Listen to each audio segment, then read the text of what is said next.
नमस्कार बंधुरा आज के आमी तुम्हादेर साथे शेयर करब सुपार सफ्ट सुपार स्पंजी सुजी केक। डिम छाड़ा और ओभेन छाड़ाई मात्र 10 मिनिटे सुजी केकगुलो तैरी हो जाबे। जखन खुशी तखन बानिये खेते पारबे और एटा बानिये 3-4 दिन पर्यन्त राखतेও पारबे। आशा करछि आजकेर रेसिपिटाও তোমাদের অনেক ভালো লাগবে। এই সুপার স্পঞ্জি সুজি কেক বানানোর জন্য সবার প্রথমে আমাদের লাগবে হাফ কাপ টক দই। দইটাকে হ্যান্ড হুইস্কের সাহায্যে ভালো করে ফেটিয়ে নিতে হবে আর দইটা খুব বেশি টক না হয় সেদিকে একটু খেয়াল রাখবে। এখন এর মধ্যে দিয়ে দেব 1 কাপ জাল করা দুধ।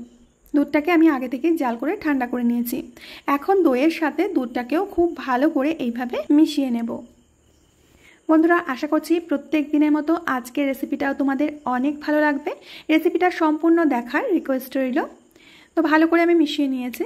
এখন এর মধ্যে দিয়ে দেব 1 কাপ সুজি। তোমাদের বোঝার সুবিধার্থে আমি কিন্তু প্রত্যেকটা জিনিস মেপে মেপে দিয়ে তোমাদের বুঝিয়ে দিচ্ছি।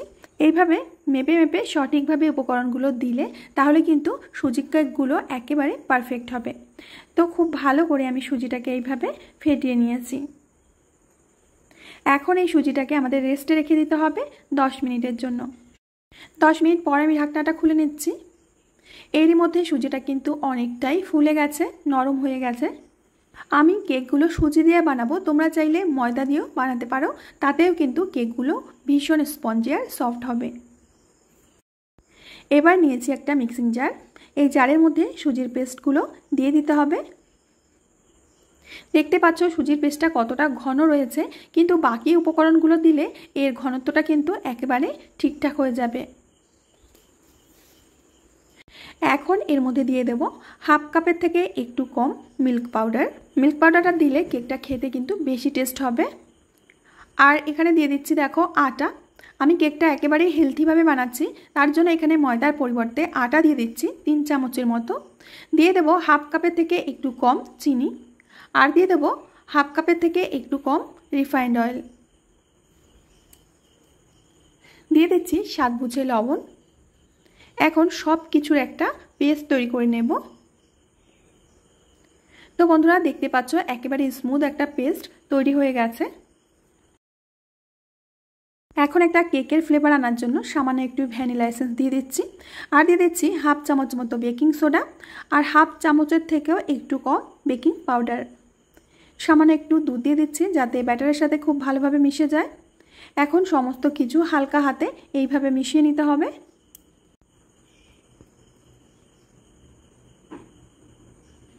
কেকের ব্যাটারটা কিন্তু আমাদের পারফেক্টলি রেডি হয়ে গেছে, দেখেই বুঝতে পারছো। এবার গ্যাস ওভেনে একটা তাওয়া বসিয়ে তাওয়াটাকে গরম করে নিয়েছি। এই গরম তাওয়ার পর এখন আমবাম প্যানটা দিয়ে দিচ্ছি। এবার একটা টিস্যু পেপার দিয়ে হালকা করে তেলটা মুছে নেব। এই কেকগুলো তৈরি করতে প্যানের মধ্যে কিন্তু বেশি তেল দেওয়া যাবে না, জাস্ট এইভাবে একটু মুছে নিতে হবে। এবার একটা ছোট চামচের সাহায্যে আমি ব্যাটারটা দিয়ে দিচ্ছি। পুরো বাটিটা কিন্তু ভর্তি করলে হবে না, একটু খালি রেখেই কিন্তু ব্যাটারটা দিতে হবে, কারণ কেকটা হবার পরে অনেকটাই ফুলে বড় হয়ে যাবে। সবকটি বাটির মধ্যে আমি ব্যাটার দিয়ে দিয়েছি। এবার ঢাকনা দিয়ে ঢেকে অপেক্ষা করব 10 মিনিট লো আঁচে। 10 মিনিট পরে আমি ঢাকনাটা খুলে নিচ্ছি। তোমরা দেখতেই পাচ্ছ যে কেকগুলো কত বড় বড় হয়ে গেছে ফুলে। একটু চেক করে নিচ্ছি, কেকগুলো কিন্তু পারফেক্টলি আমাদের বেক করা হয়ে গেছে। এখন একটা চামচের সাহায্যে তুলে নিচ্ছি। বন্ধুরা দেখতেই পাচ্ছ কত সুন্দর কেকগুলো তৈরি হয়েছে। একইভাবে এই প্যানের মধ্যে আবারও আমি ব্যাটার দিয়ে দেবো। হালকা করে তুলো দিয়ে একটু মুছে নিচ্ছি। আমার হাতের কাছে টিস্যু পেপার নেই, এর জন্য আমি তুলো দিয়েই মুছে নিচ্ছি। আমার আজকের এই ভিডিওটা দেখতে যদি নতুন কোনো বন্ধু এসে থাকো আমার চ্যানেলে, তাহলে প্লিজ চ্যানেলটিকে সাবস্ক্রাইব করবে, পাশে থাকা বেল বাটনের অল অপশনে ক্লিক করবে, যাতে আমার ভিডিও আপলোড হওয়া মাত্র সবার প্রথমে তোমার সামনেই পৌঁছে যায়। আর যদি ফেসবুক থেকে দেখে থাকো অবশ্যই পেজটিকে ফলো করে রাখবে। তো আরও একবার আমি দেখিয়ে দিচ্ছি প্রত্যেকটা কেক কত সুন্দরভাবে ফুলেছে। তো এগুলোও আমি তুলে নিচ্ছি।